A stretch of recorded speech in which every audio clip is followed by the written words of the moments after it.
Halo anak-anak semua, hari ini kita akan belajar IPS dengan materi menunjukkan keanekaragaman hayati dan budaya.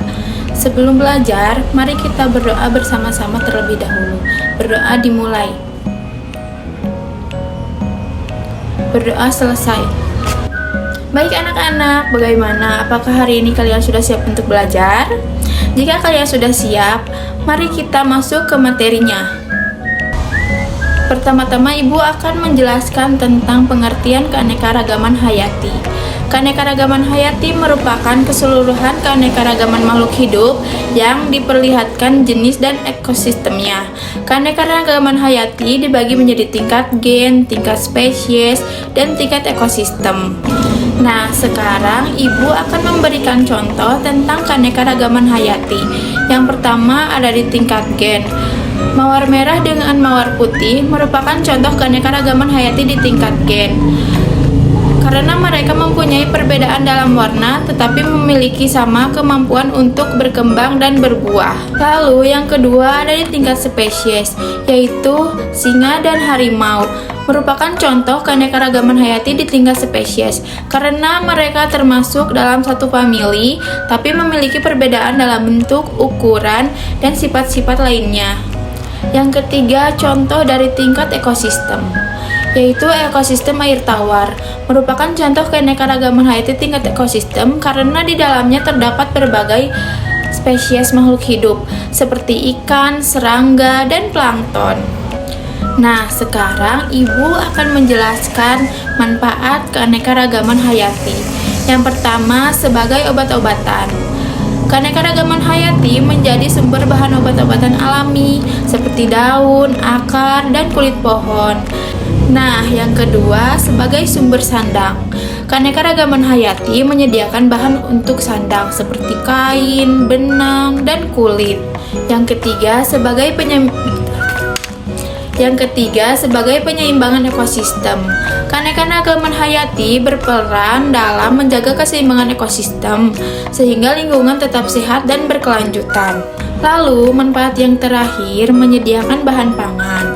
Keanekaragaman hayati menyediakan bahan pangan alami seperti buah-buahan, sayuran, ikan, dan lain-lain. Nah, sekarang kita masuk ke pengertian keanekaragaman budaya. Keanekaragaman budaya merupakan kondisi masyarakat yang terdiri dari berbagai macam suku bangsa, bahasa, agama, dan budaya. Dengan adanya keragaman budaya ini, masyarakat suatu bangsa hendaknya saling bersatu, membentuk persatuan, saling menghormati, dan menghargai berbagai kebudayaan yang ada. Nah, supaya kalian tidak bingung, sekarang Ibu akan memberikan contoh keanekaragaman budaya. Yang pertama, ada suku bangsa, yaitu seperti suku Sunda, suku Jawa, suku Batak, suku Baduy, dan lain-lain. Yang kedua ada bahasa, yaitu ada bahasa Aceh, bahasa Bali, bahasa Makassar, dan lain-lain. Lalu yang ketiga ada agama, yaitu agama Islam, agama Kristen, agama Katolik, Hindu, Buddha, dan yang terakhir agama Konghucu. Nah, yang terakhir contoh budaya seperti upacara adat, rumah adat, tarian adat, pakaian adat atau pakaian tradisional, makanan khas daerah, dan lain-lain. Nah, tentunya keanekaragaman budaya memiliki manfaat.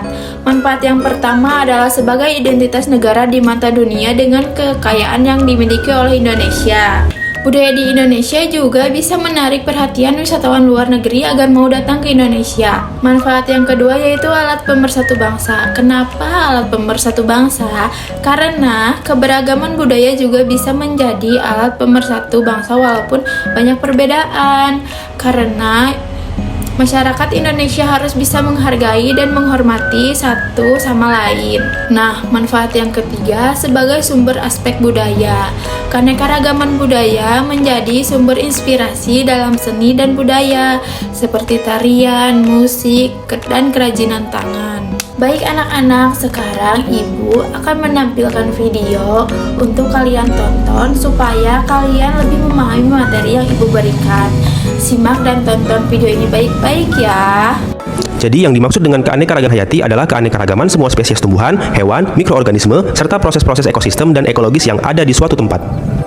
Keanekaragaman hayati yang ada di bumi dapat dibedakan menjadi 3 tingkat, yaitu keanekaragaman tingkat gen, keanekaragaman tingkat spesies, dan keanekaragaman tingkat ekosistem. Adanya keanekaragaman pada tingkat gen menyebabkan terjadinya variasi individu dalam satu spesies, baik dalam hal bentuk, sifat, warna, ataupun hal lainnya. Sementara itu, keanekaragaman tingkat spesies akan menimbulkan keanekaragaman di tingkat takson yang lebih tinggi, misalnya di tingkat genus. Banyaknya variasi dan beraneka-ragamnya spesies akan menyusun ekosistem yang berbeda pula. Yang pertama adalah keanekaragaman hayati tingkat gen. Apa yang dimaksud dengan gen? Gen merupakan faktor pembawa dan pengendali sifat-sifat makhluk hidup yang terdapat di dalam kromosom. Kromosom itu sendiri terdapat di dalam inti sel. Pada dasarnya, gen-gen yang dimiliki oleh setiap makhluk hidup mengandung perangkat yang sama, tetapi berbeda susunannya. Karena susunan gennya berbeda, setiap makhluk hidup memiliki sifat, fisiologi, anatomi, dan morfologi yang berbeda pula. Setiap makhluk hidup memiliki gen yang sangat banyak dengan susunan yang beragam, sehingga apabila terjadi perkawinan dua makhluk hidup, akan terjadi rekombinasi gen dan terbentuk susunan gen yang baru. Hal inilah yang menyebabkan keanekaragaman gen menjadi makin tinggi. Nah, contoh keanekaragaman tingkat gen yang dapat kamu temui adalah jengger pada ayam. Kita mengenal beberapa bentuk pial atau jengger pada ayam, antara lain pial mawar, pial ercis, pial walnut, dan pial tunggal. Semua pial tersebut dimiliki oleh spesies yang sama, yaitu ayam atau galus-galus. Meskipun spesiesnya sama, setiap ayam memiliki gen yang berbeda-beda, sehingga bentuk pialnya berbeda pula. Nah, yang kedua kita akan membahas tentang keanekaragaman hayati tingkat spesies. Untuk mengetahui keanekaragaman hayati tingkat spesies pada tumbuhan dan hewan, kamu dapat mengamati ciri-ciri fisiknya, misalnya bentuk dan ukuran tubuh, warna, dan kebiasaan hidup. Contoh, kamu tentu dapat dengan mudah membedakan anggota keluarga kacang-kacangan antara kacang tanah, kacang kapri, kacang hijau, dan kacang merah. Hal ini disebabkan di antara mereka ditemukan ciri-ciri yang berbeda antara jenis yang satu dengan yang lainnya. Ciri-ciri tersebut diantaranya adalah ukuran batang, kebiasaan hidup, bentuk biji, bentuk buah, warna biji, jumlah biji, serta rasanya. Yang terakhir adalah keanekaragaman hayati tingkat ekosistem. Setiap spesies makhluk hidup memiliki tampilan atau ciri-ciri morfologi yang berbeda-beda. Hal tersebut dipengaruhi oleh gen yang dimiliki makhluk hidup tersebut dan lingkungan tempat hidupnya. Semua makhluk hidup selalu berinteraksi dengan lingkungannya. Lingkungan di sekitar makhluk hidup tersusun atas komponen fisik dan komponen kimia. Komponen fisik lingkungan antara lain iklim, cuaca, air tanah, udara, angin, cahaya, suhu, dan kelembapan. Adapun komponen kimia lingkungan misalnya keasaman, kandungan mineral, dan salinitas. Komponen fisik dan komponen kimia lingkungan disebut komponen abiotik, sedangkan makhluk hidup yang tinggal di suatu lingkungan disebut komponen biotik. Interaksi antara komponen biotik dan komponen abiotik akan membentuk suatu ekosistem. Komponen ekosistem yang beraneka ragam dan interaksi antara komponen tersebut akan membentuk keanekaragaman ekosistem. Keanekaragaman ekosistem dapat diamati pada tingkatan organisasi kehidupan yang lebih besar, misalnya bioma. Bioma merupakan komunitas ekologi yang utama atau formasi makhluk hidup, baik hewan ataupun tumbuhan yang menghuni wilayah yang luas. Bangsa Indonesia dibangun dari sejumlah perbedaan atau keberagaman. Keberagaman bangsa Indonesia meliputi suku bangsa, agama, budaya, serta adat istiadat. Keragaman budaya bangsa Indonesia meliputi rumah adat, pakaian tradisional, tarian adat, upacara adat, alat musik dan lagu tradisional, senjata tradisional, dan makanan khas daerah. Bentuk keragaman budaya bangsa Indonesia antara lain sebagai berikut. Upacara adat. Upacara adat merupakan upacara yang berhubungan dengan adat istiadat atau kebiasaan masyarakat pada suatu daerah. Upacara adat biasanya dilestarikan secara turun-temurun serta dari generasi ke generasi secara kuat dan menyatu dengan pola perilaku masyarakat setempat. Contoh upacara adat misalnya belian yang dilakukan suku Dayak di Kalimantan dan pasola yang dilakukan masyarakat di Nusa Tenggara Timur. Rumah adat. Rumah adat merupakan bangunan tempat tinggal yang menjadi suatu daerah. Rumah adat masing-masing daerah memiliki keunikan dan kekhasan masing-masing yang mengandung filosofi luhur budaya setempat. Contoh rumah adat antara lain Rumah Gadang di Sumatera Barat, Tongkonan di Sulawesi Selatan, serta Hunai di Papua. Pakaian adat. Setiap suku bangsa di Indonesia memiliki gaya busana yang khas dengan corak yang berbeda, baik dari segi bentuk, bahan, model maupun warnanya. Pakaian adat biasanya dikenakan saat upacara adat seperti dalam upacara adat perkawinan dan pertunjukan tari tradisional. Contoh pakaian adat yaitu baju cele atau kain salele dari Maluku dan paksian dari Bangka Belitung. Alat musik daerah. Alat musik daerah merupakan alat musik khas yang biasanya dibunyikan saat mengiringi lagu atau tarian tradisional setempat. Alat musik masing-masing daerah memiliki ciri khas masing-masing yang berhubungan dengan keadaan alam setiap daerah. Contoh alat musik daerah antara lain angklung dari Jawa Barat dan sasando dari Nusa Tenggara Timur. Lagu daerah. Lagu daerah merupakan nyanyian yang berasal dari daerah-daerah di Indonesia yang syairnya menggunakan bahasa daerah setempat. Lagu daerah biasanya dinyanyikan untuk mengiringi tarian daerah. Syair lagu daerah berisi banyak hal seperti keindahan alam, kerjasama, dan pergaulan dalam masyarakat. Contoh lagu daerah yaitu Janger dari Bali, Kicir-kicir dari Jakarta, dan Ambar-ambar pisang dari Kalimantan Selatan. Tari daerah.